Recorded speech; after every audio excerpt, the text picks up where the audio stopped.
Hello students, मैं आपका अपना S K. Bharti sir. Welcome back to bhartienglish.com।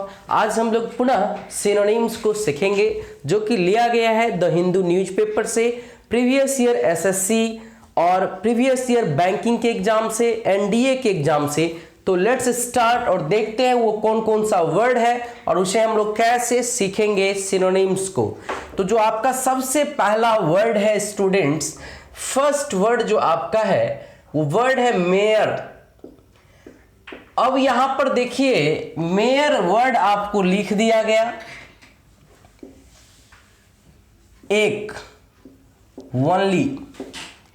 I have a mere child, I have a mere son, I have a mere child, I have a mere son. मुझे एक बेटा है, मेरा इकलौता बेटा है, एक्सक्लूसिव भी आप कह सकते हैं। दूसरा वर्ड है स्टूडेंट्स, यहां पर देखिए एज वर्ड दूसरा है जिसका अर्थ होता है किनारा। दूसरा है एज वर्ड जिसका अर्थ होता है किनारा। हम इसे साइड भी कहते हैं। हालांकि नदी का किनारा के लिए हम लोग बैंक वर्ड का यूज करते हैं, बैंक ऑफ रिवर यूज करते हैं। बैंक ऑफ रिवर होता है नदी के किनारा, लेकिन यहां पर कह रहा है एज मतलब साइड। और अब हम लोग बढ़ते हैं विवादास्पद मुद्दा।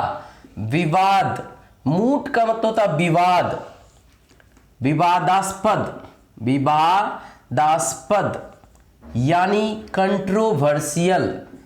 कंट्रोवर्शियल, कंट्रोवर्शियल का अर्थ होता है विवादास्पद मुद्दा, मूट का अर्थ होता है कंट्रोवर्शियल।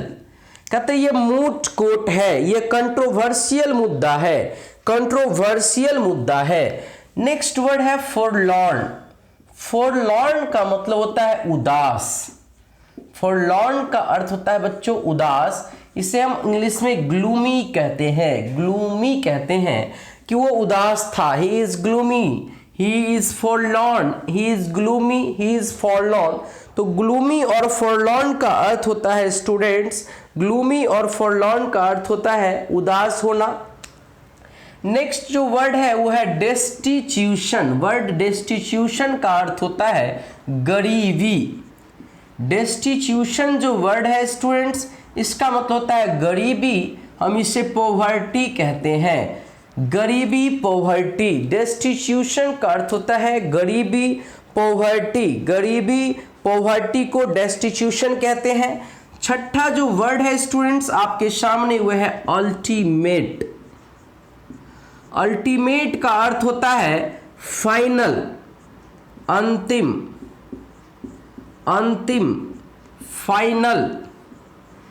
तो ये आपको अल्टीमेट, अल्टीमेट दिया गया है, यानी अल्टीमेट का मतलब होता है फाइनल निर्णय दिया गया है आपको कि आपको जो कुछ भी करना है वो आप फाइनल कर लीजिए, आप स्पष्ट कर लीजिए कि आपको क्या करना है।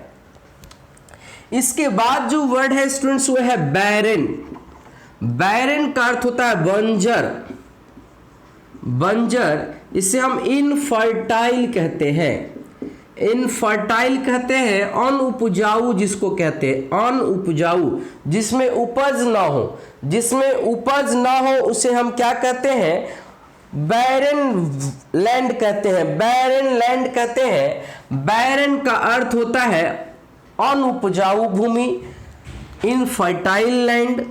यहां आप बैरन के बाद आगे जब बढ़ेंगे तो आप टेडियस वर्ड से आपकी मुलाकात होगी। टेडियस का क्या अर्थ होता है स्टूडेंट्स? टेडियस का अर्थ होता है उबाऊ या थकाऊ, उबाऊ, उबाऊ या थकाऊ, उबाऊ या थकाऊ, जिससे आप उब जाते हो, ट्रबलसम।